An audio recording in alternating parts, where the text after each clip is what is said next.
Okay, welcome back to my channel. Now in this video, we're going to talk about proper and an improper subset. Alright, so a set is a proper subset of A. Alright, if A contains some elements of A. So if A contains some elements of A, okay, then A set is said to be a proper subset of A.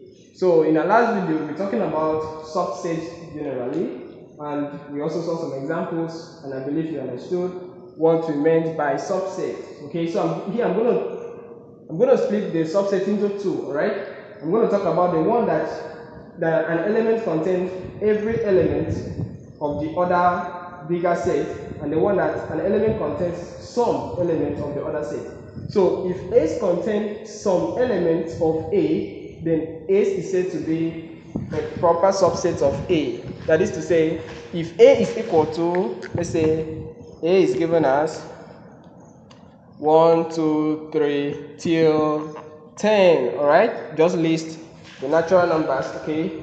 And the 10 is the last one.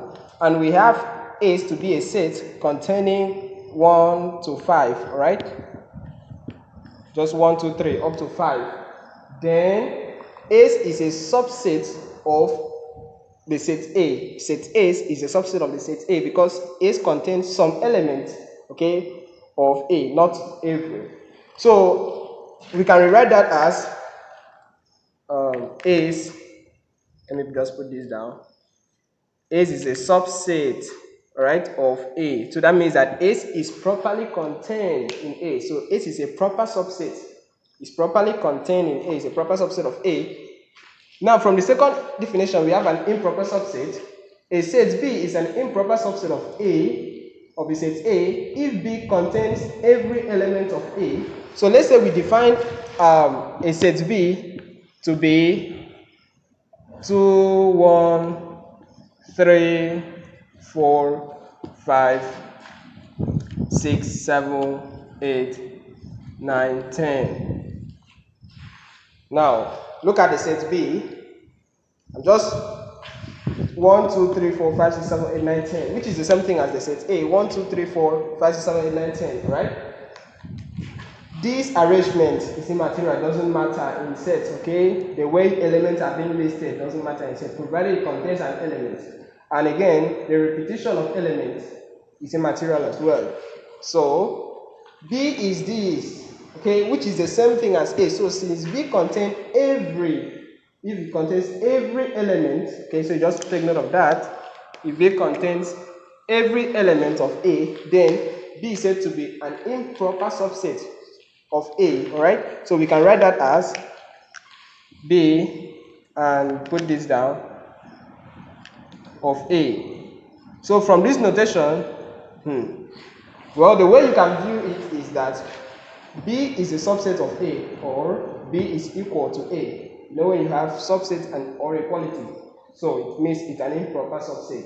It contains every element of the set A. Okay, so that's pretty simple. Well, from this improper subset, we can talk about equality of sets, okay? So I'm going to give you a rigorous definition of that, and I'll just move over to the next subtopic under sets. So let me just clean this up and put that down. Okay, so I'll say equality of sets.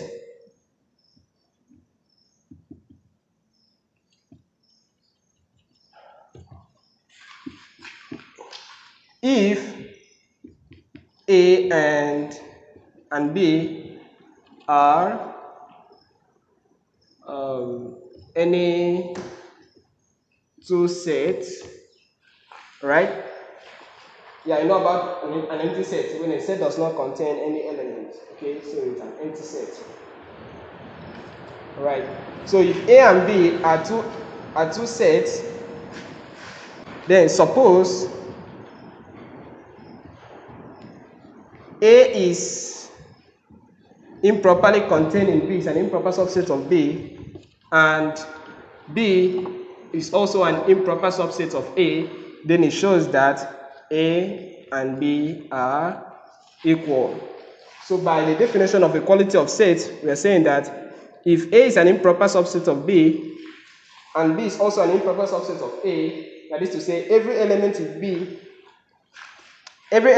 B is contained in A, and every element in A is contained in B. It shows that those two elements, those two sets, right, are equal. So that's just about it. Okay, so you know about the proper subset and an improper subset.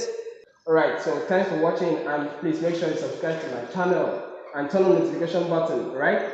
Okay, see you later. See you in my next video.